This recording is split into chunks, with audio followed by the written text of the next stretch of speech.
Salom mengomentari video Untung Mau Tahu Aja. Dia mewawancarai seorang kontroversial Zuma. Kamu itu bukan apologet dan kamu itu bukan pendebat. Kamu tidak punya akhlak sebagai pendebat. Anda lebih kasar dari semestinya yang Anda ucapkan tentang hal-hal dan kebenaran. Ya. Ngomongin agama, ini dia orang paling berbahaya di TikTok. Kenapa umat Islam itu muncul kemudian tiba-tiba ada satu sisi antara Islam Kristen itu ada dunia yang berbeda, ada warna yang berbeda dengan munculnya para apologet Islam Indonesia. Dan itu satu pukulan yang sangat mengagetkan buat mereka. Karena selama ini yang kita tahu, apalagi kami yang ada di daerah ya, di provinsi, tiba-tiba aja ada yang murtad, tiba-tiba aja yang tadinya kita sama-sama di masjid, hari Minggu kok ke gereja gitu ya. Dan saya katakan waktu itu ketika saya berdebat sama beliau, kalau saudara bisa memberikan bukti bahwa Lukas itu murid Yesus, saat ini juga saya berhenti jadi apologet. Assalamualaikum warahmatullahi wabarakatuh. Enggak begitu, Zuma. Orang-orang Islam yang pindah keyakinan itu bukan karena kami, bukan apologet Kristen. Apalagi saya tahu persis isi perut Islam itu, tahu mengerti kandungan terdalam dari ajaran yang tersembunyi berabad-abad itu. Ada. Bahkan sekarang sudah di tangan para apologet Kristen yang tidak mampu dibayar, dilawan oleh saudara semua. Karena begitu banyak bertebaran hadis-hadis. Nanya apa saja tentang Islam itu lebih teliti, lebih gampang. Tapi kalau kamu bertanya tentang seperti apakah Lukas itu benar-benar murid Yesus Kristus, kalau bisa menunjukkan bahwa Lukas itu murid Yesus Kristus, saya berhenti jadi jago debat. Itu bukan hasil yang kita inginkan. Bukan itu. Bandingkan konsep ajaran, ya, etikanya, dan ayat ini bagaimana. Bukan seperti bahwa Quran itu adalah ajaran yang paling murni. Sekarang bagaimana saya harus mengungkapkan hadis ini, bahwa beliau nyetubuhin mayat Fatimah, besannya, yaitu Ibunda Ali. Itu kan mentalitas nekrofil. Hadis ini mengisahkan tentang kematian ibu dari sepupu Nabi. Sepupunya itu Ali bin Abi Thalib, yang menantunya sendiri, mertua dari Fatimah, namanya sama, Fatimah juga. Dan saat itu Ali sedang menangisi kematian ibunya. Tetapi Nabi melakukan sesuatu yang aneh. Lama matat Fatimah tu Ummu Ali, khalama Rasulullah sallallahu alaihi wasallam qamisahu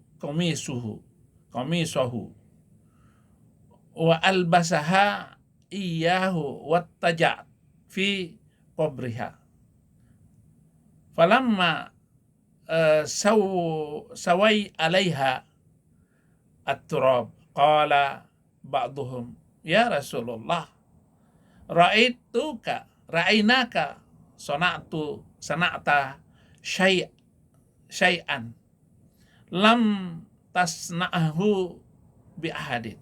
Qala inni albastuha qamisi li talbisa min thiyabil jannah wattaja'tu ma'aha fi qabriha li akhaffafa anha min adghatatul qabri. Innaha kanat ahsana khalaqallahu sani'an ilayya ba'da Abi Thalib. Itu kata beliau berkaitan dengan setelah di dalam kubur si Fatimah ini. Ketika Fatimah ibunda Ali meninggal, turunlah Nabi itu ke dalam kubur dan membuka bajunya dan memakaikannya pada Fatimah, ibu Ali yang baru meninggal tersebut, dan berbaring dengannya di dalam liang kubur. Setelah mereka selesai, jadi melakukan berbaring itu begini. Selesai menguburkan, orang-orang bertanya mengapa ia melakukan hingga meniduri di dalam kubur. Wahai Rasulullah, kami melihat Anda melakukan sesuatu yang tidak pernah orang lain lakukan. Lalu dijawab, saya mengenakan bajuku agar ia memakai baju dari sorga, dan saya tidur dengannya untuk membebaskannya dari tekanan kubur. Ia adalah salah satu wanita terbaik dari Allah buatku setelah Abu Thalib. Ditulis di dalam Majma'ul Zawaid hadis 15400, Ma'arifat As-Sahihah hadis 273, kitab Kana Izul Ummal 37609. Jadi berapa kitab itu? Ada 3 kitab yang menuliskan kisah ini.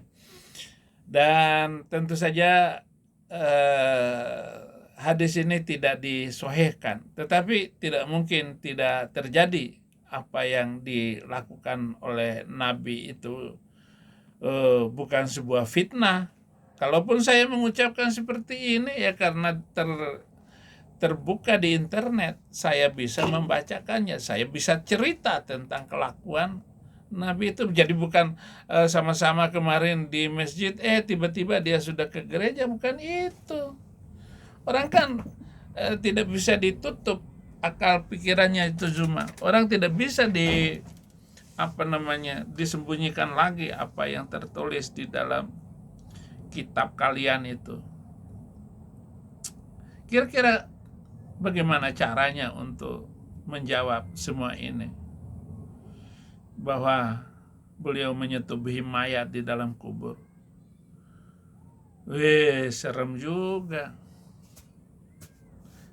Kitabnya ada. Kamu katanya akan menghabisi orang di depanmu kalau ada yang mengatakan bahwa Nabi kamu itu tukang kawin. Emang tukang kawin? Bayangkan itu, mayat dalam kubur aja ditidurin. Ya. Mayat, jadi untuk menyebutnya aja jijik, saudara. Ya. Hadis ini ditulis juga di puluhan buku-buku Islam sejenis. Oleh karena itu sepenuhnya sahih di bagian yang lain. Kita akan bahas 2 hal yang dipakai Nabi di dalam cerita ini. Bahwa kaum muslim terang-terangan menolak anggapan bahwa kanjengnya itu bersetubuh dengan mayat yang telah mati. Saya sendiri tidak masalah bila seluruh kaum muslimin menentang anggapan itu, tetapi masalahnya jika beliau tidak menyetubuhi mayat ibu dari Ali sepupunya, lalu mengapa ia turun ke dalam kubur itu? Apa sebenarnya yang dilakukannya? Ketika seorang wanita Arab dikuburkan, maka akan menelanjangi lalu membungkusnya dengan kain kafan. Tetapi Nabi kemudian melepaskan pakaiannya dan memakaikannya kepada mayat. Ingat, mayat tersebut telah terbungkus kain kafan. Lalu bagaimana ia bisa memakaikannya dan tidak membuka dulu kafannya?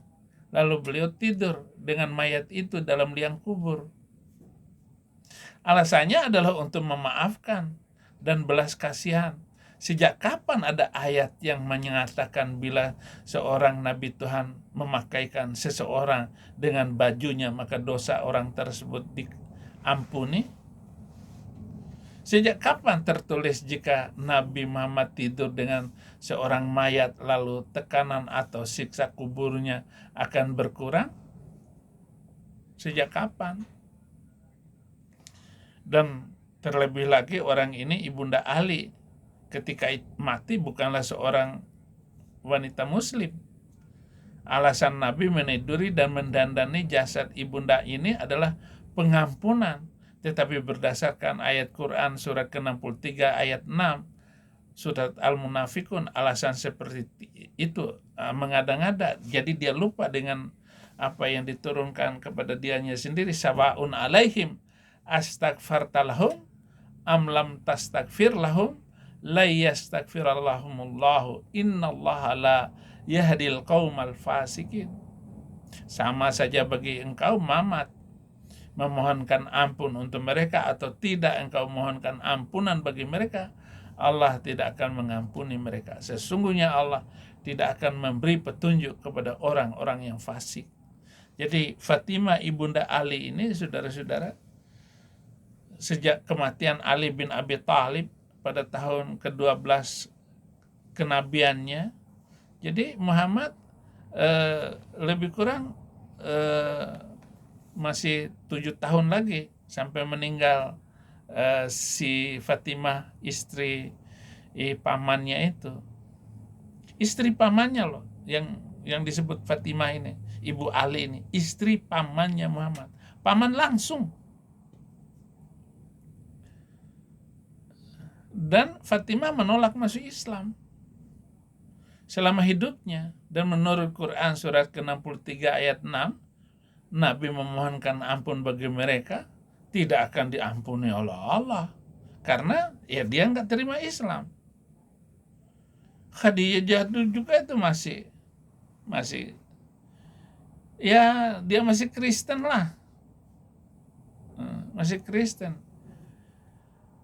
Kisah yang dikutip dari Majma'ul Zawaid tersebut dapat dilihat bahwa tidak jelas apa permohonan ampun astaghfarta yang diajukan Nabi, dan tidak tercatat sama sekali permohonan yang ia sampaikan. Hal ini menyebabkan kaum muslim memilih menerima bahwa Nabi itu menyimpang dari kitab sucinya yang sama. Artinya dengan menyatakan bahwa Mr. M adalah seorang yang fasik, yang tidak mengikuti perintah Allah. Atau bila mereka mau menerima Nabi sebagai orang fasik, maka mereka harus menganggap dia sebagai seorang yang sakit jiwa. Nggak ada kecuali orang sakit jiwa yang begitu. Dan mungkin kita harus menunggu milenial berikut sampai kaum muslim sadar dan mengakui hal ini. Jadi nekrofil itu jatuh cinta pada mayat adalah suatu istilah kondisi klinis yang didiagnosi dan lebih tepat lagi diklasifikasikan sebagai parafilia, suatu jenis penyakit jiwa berupa rasa ketertarikan yang meresahkan akan mayat. Jadi dia mayatnya cantik. Dan itu banyak di dalam film-film kisah nyata, itu meniduri mayat di dalam kamar mayat. Itu memang banyak. Apalagi ada cewek yang masih gres, itu ditidurin, benar-benar ditidurin.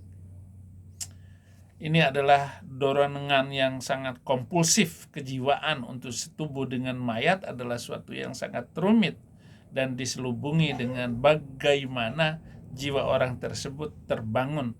Jadi secara ringkas mereka yang mengalami tidak hanya berfantasi liar melakukannya dan mengambil bentuk yang paling nyata dan kelihatannya untuk mencium, membelai, melakukan persetubuhan dengan hal-hal lain yang tidak disebutkan. Beberapa liku-liku perilaku aneh terlalu mengerikan untuk dibahas mengenai catatan jejak tingkah laku sosial beliau pun yang di luar kepatutan ini. Dan tak terbantahkan kalau perlakuannya yang tidak senonoh tersebut kepada mayat adalah salah satu dari demikian banyak perbuatan cabul yang dilakukan berkaitan dengan hal-hal yang tidak pantas itu. Karena bagaimana dia Zuma, bagaimana dia melakukannya dan menikahi menantunya sendiri, yaitu Zainab. Hanya karena suatu hari dia pergi ke rumah mencari suaminya Zainab, tetapi suaminya tidak ada, dan melihat Zainab yang bugil di dalam rumahnya, kemudian dia kaget sambil berbalik atau sambil ngintip. Tetapi kalau di dalam tulisan sababun nuzul itu ya sambil berbalik, ya muqallibal qulub tsabbit qulubi ala dinik. Dia kaget, wahai yang menggoncangkan hati, langsung deg-degan melihat kecantikan Zainab. Zainab belum seumur ini, baru ya 35 tahun perkiraannya. Inilah yang menjadi bumerang bagi kamu Zuma, yang tidak bisa kamu lawan. Zuma pernah WA saya dan ingin ketemu saya, dan dia mau membantu proses saya balik ke Indonesia. Bapak pulanglah, katanya. Saya sedang mencari jalan agar Bapak bisa pulang, katanya. Iya, boleh saya pulang. Nah, demikian saudara-saudara. Ini satu sebelum saya berhenti. Walaupun kisah ini tercatat dalam Islam berkaitan dengan nekrofil, tidak terlalu jelas dan tidak dipungkiri bahwa birahi Nabi itu akan mayat, dan keberaniannya untuk mencontohkan dengan melakukan hal itu secara gamblang. Maka keluar fatwa di Mesir, seorang suami ataupun seorang istri boleh melakukan hubungan wat'ul wada. Wat'ul wada itu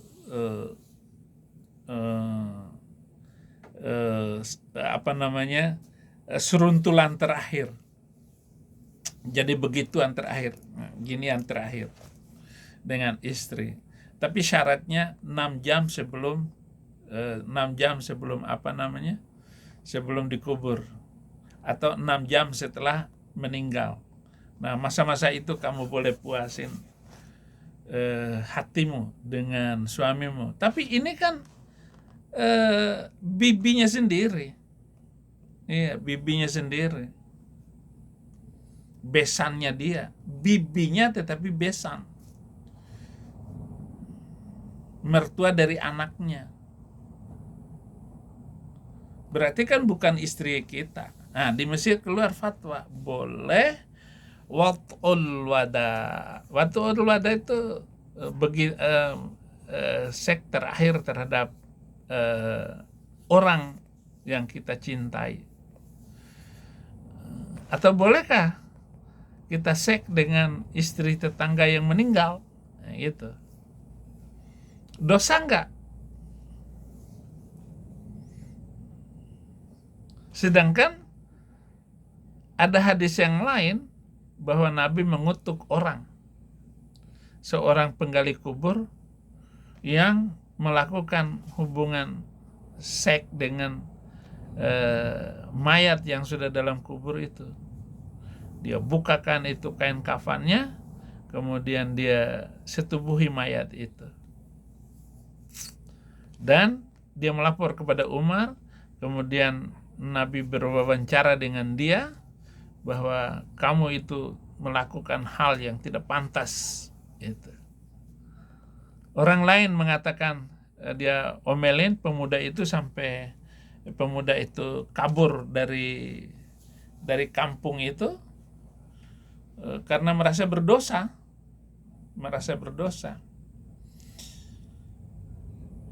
Nabi Muhammad tidak mengampuni, sedangkan dia meniduri Fatimah ini. Ini ajaib juga, saudara-saudara. Itu yang mau saya ceritakan. Dari siapa ahli fatwanya itu saya lupa, yang memfatwakan boleh meniduri mayat suami atau istri kita setelah sebelum 6 jam dikuburkan. Ayo Zuma lawan apa yang saya katakan ini. Malu ya, tersinggung ya. Ya tersinggung lah. Kamu tidak bisa menghapus YouTube saya. Ataupun kamu tidak bisa marah begitu saja. Akan banyak orang yang masuk Kristen karena pengaruh internet ini. Itu saja saudara-saudaraku, terima kasih. 20 menit sudah cukup. Tuhan memberkati.